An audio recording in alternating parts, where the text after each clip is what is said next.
Hello students, हमारे YouTube channel में आपका हार्दिक स्वागत है।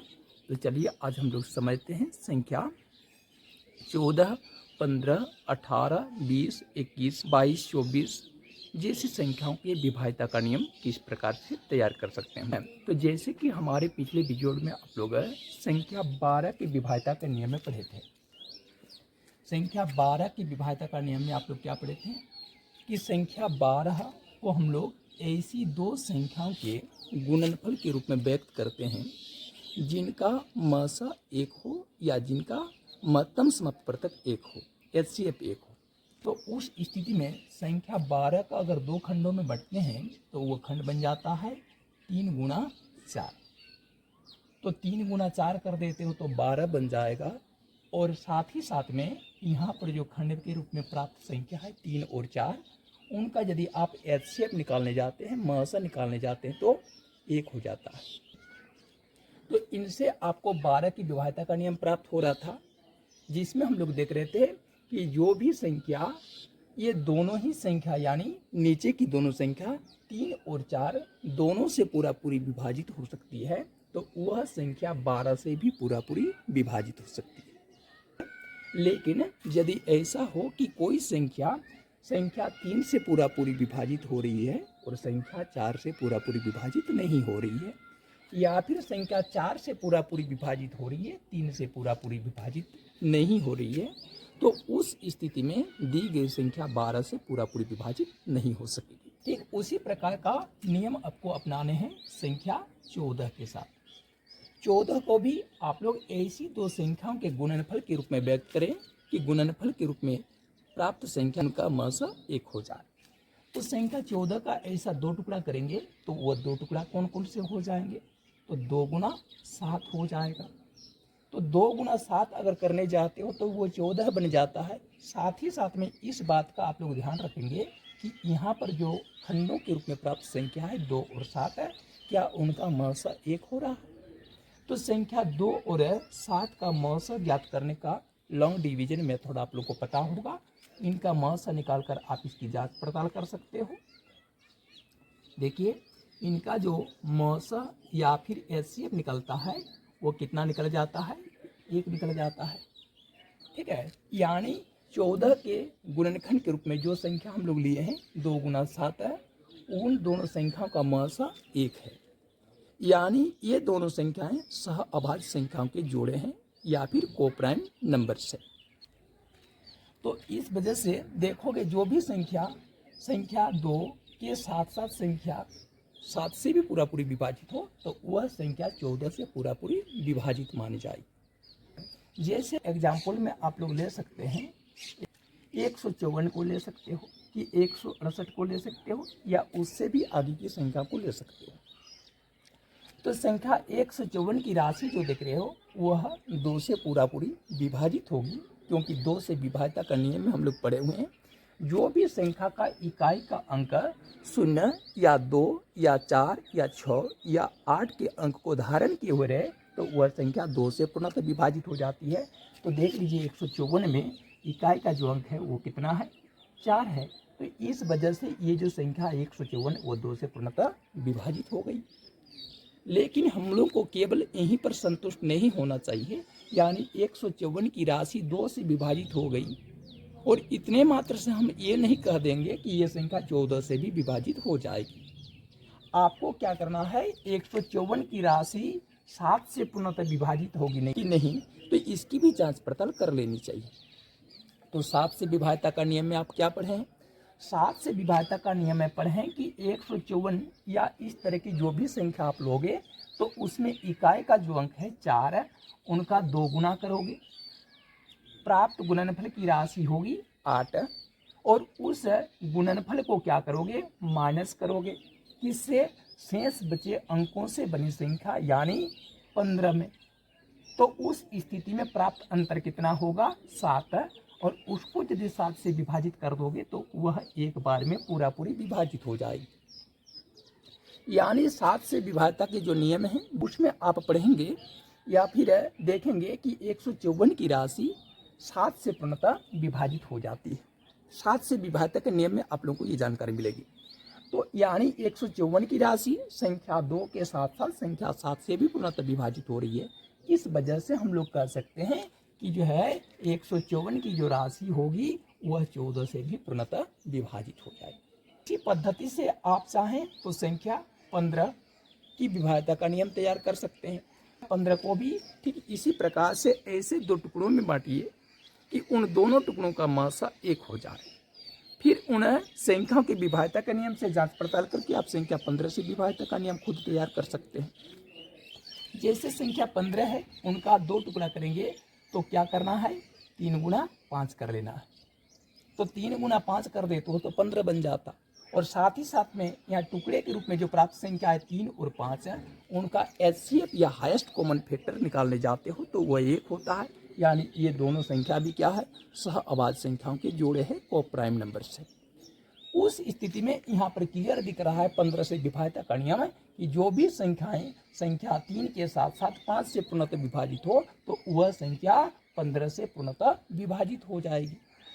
परंतु अगर कोई संख्या 3 से विभाजित हो रही है और 5 से नहीं, अथवा फिर 5 से विभाजित हो रही है 3 से नहीं, तो उस परिस्थिति में दी गई संख्या 15 से पूर्णतः विभाजित नहीं होगी। इस पद्धति से आप लोग अगली संख्या कौन सी है, अगली संख्या जैसे है आप कहेंगे 16, तो 16 से विभाज्यता का नियम कुछ अलग है। 17 से विभाज्यता का नियम तो आप अभाज्य संख्याओं की विभाज्यता का नियम में पढ़ चुके हो। तो नेक्स्ट नंबर अब 18 की।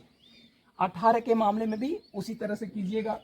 क्या करना है, 18 को ऐसे 2 टुकड़ों में बांटिए कि उनका मौसा 1 हो जाए। 18 से विभाज्यता का नियम आप खुद तैयार कर लोगे। जैसे 18 को 2 गुना 9 के रूप में व्यक्त कर दोगे, 2 गुना 9 करने जाते हो तो 18 बन जाता है, और इनका मौसा करते हो तो उनका मौसा 1 हो जाता है, एचसीएफ 1 हो जाता है। तो उस स्थिति में हम क्या कहेंगे कि 18 की राशि के गुणनफल के रूप में या गुणनखंड के रूप में जो हमें 2 राशियां प्राप्त हुई है वे सहअभाज्य संख्याओं की राशियां हैं। तो यहाँ से 18 का नियम तैयार होगा कि जो भी संख्या 2 के साथ साथ संख्या 9 से विभाजित हो तो वह संख्या 18 से पूर्णतः विभाजित माना जाएगा। अब कोई विद्यार्थी कहेंगे 18 को यदि हम लोग ऐसे 3 गुना 6 के रूप में व्यक्त कर लें और 18 से विभाज्यता का नियम तैयार करें, क्या 18 से विभाज्यता का नियम इस पद्धति से तैयार होगा? बिल्कुल नहीं होगा। क्यों? क्योंकि 3 गुना 6 कर देते हो तो भले ही 18 प्राप्त हो रहा है, परंतु यहाँ गुणनखंड के रूप में जो 2 राशियां हैं 3 और 6 की राशि, उनका यदि आप मौसा करने जाते हो तो उनका मौसा जो होता है वह 1 नहीं निकलता है। उनका मौसा कितना निकल जाता है? 3 निकल जाता है। यानी यहाँ खंडों के रूप में प्राप्त संख्या जो है ना वह सह अभाज्य संख्याओं का जोड़ा नहीं है, क्योंकि उनका एचसीएफ 1 के बराबर नहीं आ रहा। तो उस स्थिति में यहाँ पर यदि 18 से विभाज्यता का नियम में कोई यह समझते हैं कि जो संख्या 3 के साथ साथ 6 से विभाजित होगी वह संख्या 18 से विभाजित होगी, तो वह सिद्धांत गलत होगा, वो नियम गलत हो जाएगा। इसलिए भूलकर भी 18 से विभाज्यता का नियम को 3 और 6 की विभाज्यता का नियम से तैयार नहीं करोगे, उसको तैयार करना है 2 और 9 की जो है विभाज्यता के नियम से। इसी पद्धति से आप अगली संख्या 20 के बारे में, 21 के बारे में, 22 के बारे में, 24 के बारे में, फिर 26 के बारे में, 28 के बारे में और इत्यादि इस तरह की 30 के बारे में, इस तरह की संख्याओं के बारे में तैयार कर सकते हो। बस यही तो है विभाज्यता का नियम। अब देखिए इस पद्धति से बहुत सारे विभाज्यता का नियम हो गया। जैसे आप हमारे विभाज्यता के नियम की श्रेणी में क्या पढ़े, संख्या 2, 3, 4, 5, 6, 7, 8, 9, 10, 11, 12, 13, 14 पढ़ लिए, 15 भी विभाज्यता का नियम पढ़ लिए हैं।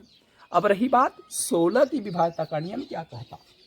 देखिए 16 से विभाज्यता का नियम कुछ अलग है, जो कुछ हद तक संख्या 8 से विभाज्यता के नियम से टेली करता है। तो संख्या 16 से विभाज्यता का नियम क्या कहता, तो 16 से विभाज्यता का नियम में याद रखिएगा, अगर किसी संख्या के अंतिम 4 अंकों से बनी संख्या, चाहे वो संख्या कितनों भी बड़ी क्यों न हो, अंतिम 4 अंकों से बनी संख्या अगर 16 से पूर्णतः विभाजित हो तो दी गई संख्या 16 से पूर्णतः विभाजित हो जाती है। परंतु अगर अंतिम 4 अंकों से बनी संख्या 16 से पूर्णतः विभाजित नहीं हुई तो उस परिस्थिति में दी गई संख्या 16 से पूर्णतः विभाजित नहीं हो पाएगी। जैसे उदाहरण के लिए मान के चलिए हम एक उदाहरण में ले लेते हैं।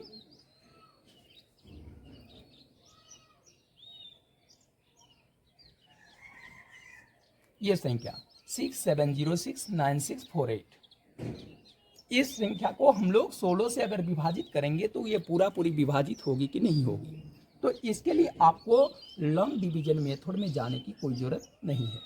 आपको क्या करना है, दी गई संख्या के अंतिम 4 अंकों पर गौर करना है। तो अंतिम जो 4 अंक है वो क्या है, 9648।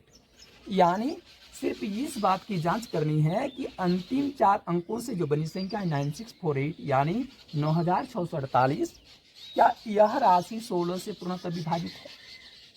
अगर ये राशि 16 से पूर्णतः विभाजित हो गई तो ये दी गई जो संख्या है 16 से विभाजित हो जाएगी। परंतु यदि अंतिम 4 अंकों से बनी संख्या 16 से विभाजित न हो तो उस स्थिति में दी गई संख्या भी 16 से विभाजित नहीं मानी जाएगी। आप कटेंगे इस राशि को तो ये राशि पूरी कट जाएगी। 16 का पढ़ा 6 बार में 96 हो जाएगा और फिर अगली राशि 2 बैठा कर 16 की पढ़ा फिर 3 बार में क्या कर दोगे, 48। यहाँ राशि से दी गई संख्या 603 बार में पूरी कट जाएगी। तो जब ये अंतिम 4 अंकों से बनी संख्या 16 से पूर्णतः विभाजित हो गई, कट गई, तो दी गई संख्या भी 16 से पूर्णतः विभाजित हो जाएगी। अगली राशि आप 25 का ले सकते हो। अगली राशि क्योंकि 16, 17, 18, 19, 20, 21, 22, 23, 24 की विभाज्यता का नियम तो आप पढ़ चुके हो। अब 25 से विभाज्यता का नियम को पढ़िए। 25 से विभाज्यता का नियम क्या है, तो 25 से जो विभाज्यता का नियम है वो कुछ इस तरह का है। किसी संख्या के अंतिम 2 अंकों से बनी संख्या 25 से विभाजित हो, अंतिम 2 अंकों से बनी संख्या 25 से विभाजित हो तो दी गई संख्या 25 से विभाजित मानी जाती है। और अगर ऐसा ना हो सका, यानी कहने का मतलब है अगर किसी संख्या के अंतिम 2 अंकों से बनी संख्या 25 से विभाजित नहीं हो रही हो तो उस स्थिति में दी गई संख्या 25 से विभाजित नहीं मानी जाती। जैसे उदाहरण के लिए एक संख्या ले लेते हैं 62049750। तो यहाँ पर देखिए इस 8 अंकीय संख्या में अंतिम 2 अंकों से बनी संख्या कितनी है, 50 या 50 है। इसको आप 25 से डिवाइड करेंगे तो 2 बार में पूरी कट जाएगा। तो अंतिम 2 अंकों से बनी संख्या यदि 25 से पूरी विभाजित है तो दी गई संख्या भी 25 से पूर्णतः विभाजित मानी जाएगी। लेकिन एक दूसरा उदाहरण अगर हम लोग ले लेते हैं, जैसे 72795, तो अंतिम 2 अंकों से जो बनी संख्या है 95, वो 25 से विभाजित नहीं होगी पूरी पॉइंट में आ जाएगा। पॉइंट में कुछ आने वाला है, पूरी तो विभाजित नहीं हो रहा ना, तो उस परिस्थिति में दी गई संख्या 25 से विभाजित नहीं मानी जाएगी।